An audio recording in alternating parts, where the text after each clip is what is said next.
Bonjour et bienvenue sur la chaîne Think Outside the Box, mon tout premier vidéo. Mon nom c'est Nadia. Aujourd'hui, on va parler de 15 films d'amour atypiques.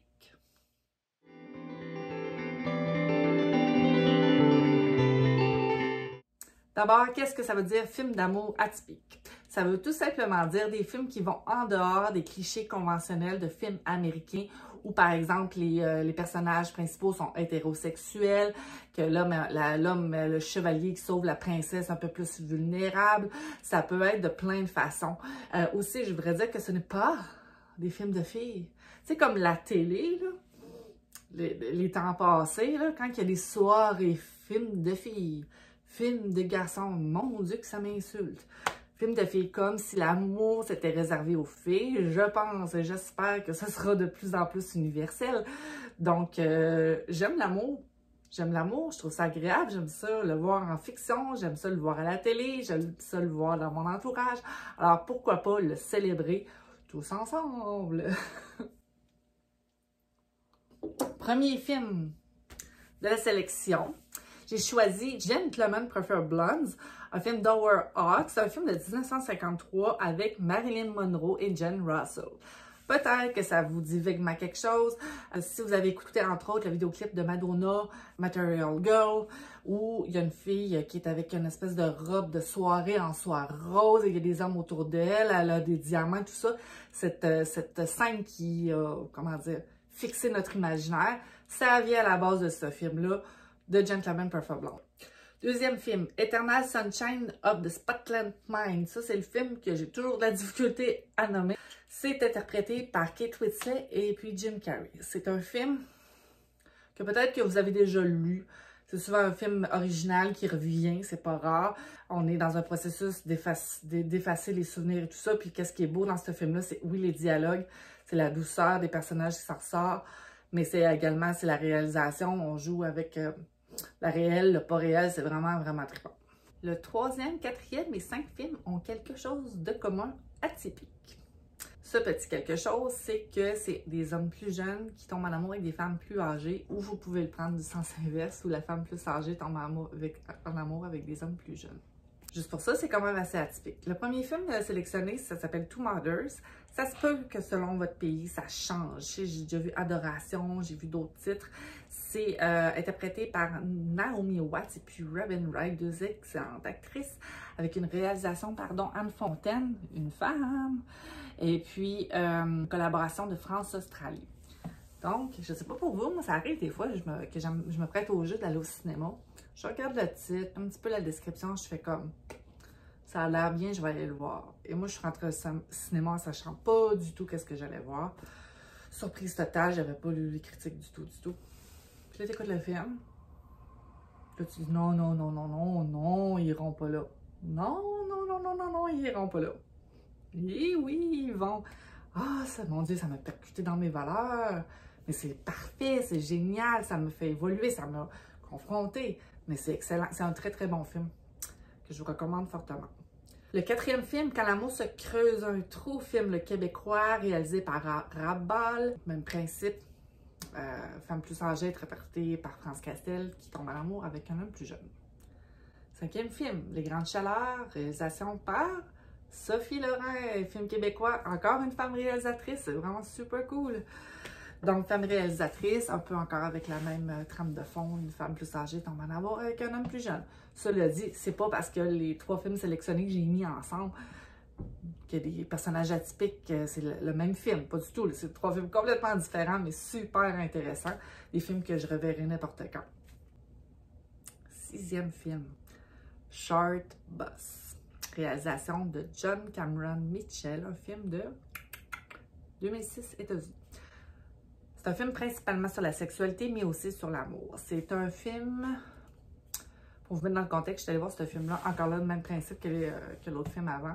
Je suis rentrée dans le cinéma, pardon, et puis je savais que ça parlait de sexualité, ou du moins il y avait des scènes explicites.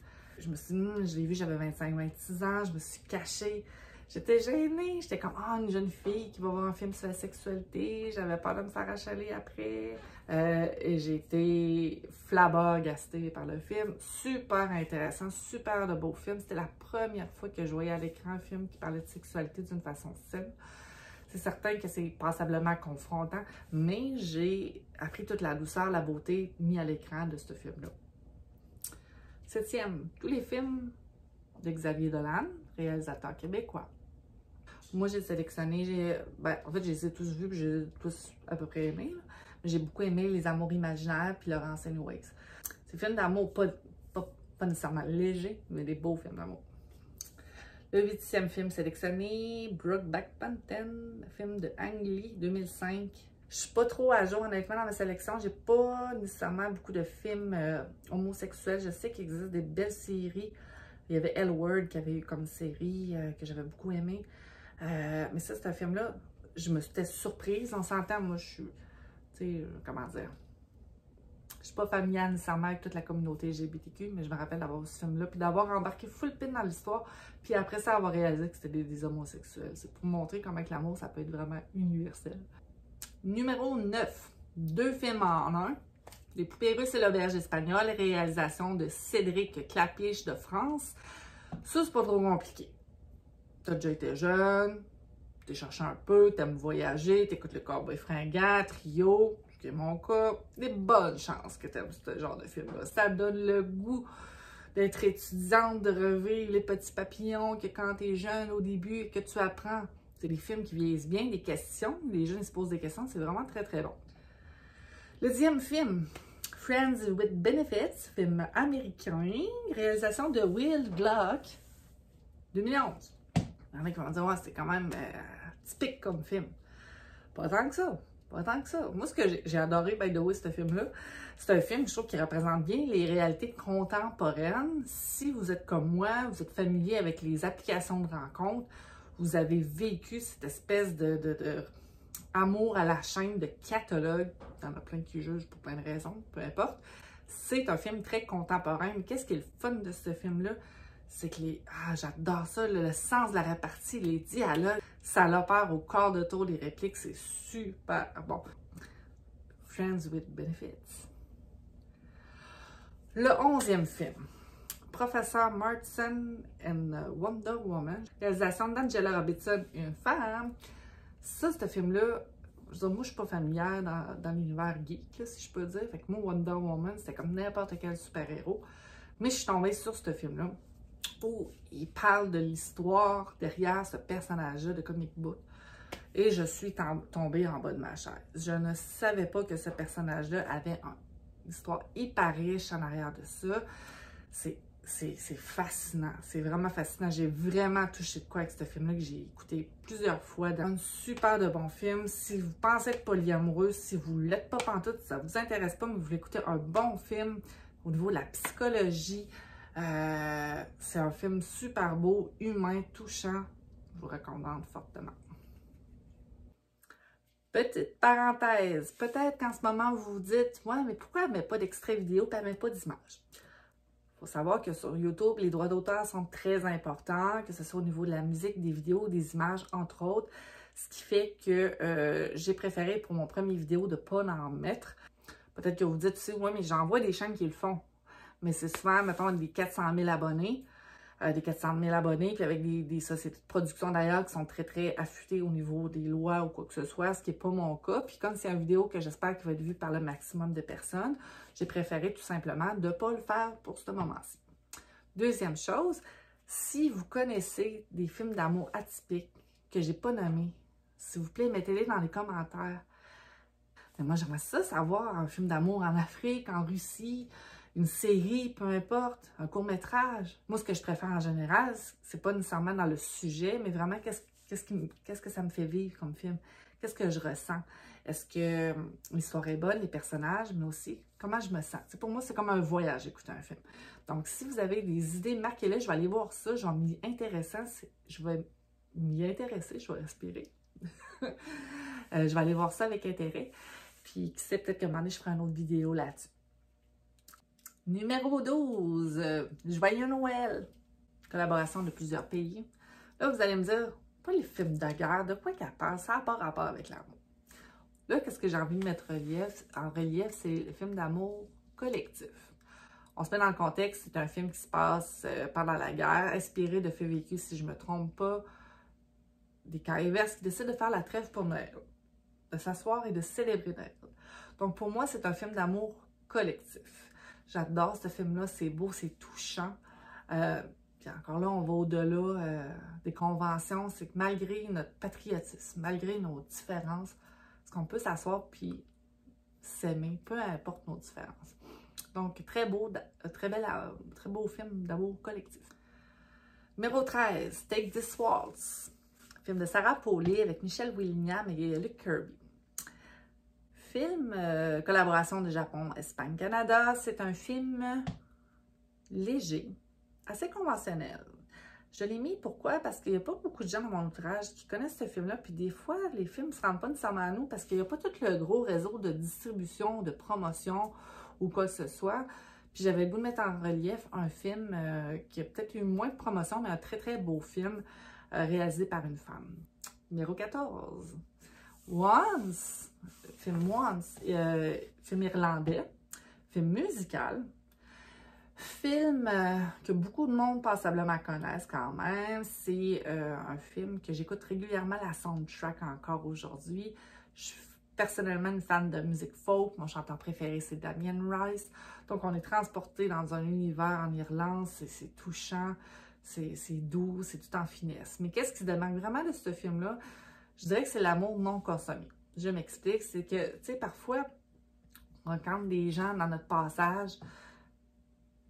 On sent qu'on s'apprécie, il y a un amour très, très subtil, il y a un respect qui s'installe, mais ça ne sera jamais consommé, il n'y aura pas de relations sexuelles, il n'y aura pas, tu sais, on ne se mettra pas, au Québécois, on dit à côté, là, tu sais, on n'habitera pas avec la personne, ce ne sera pas le hall de kit.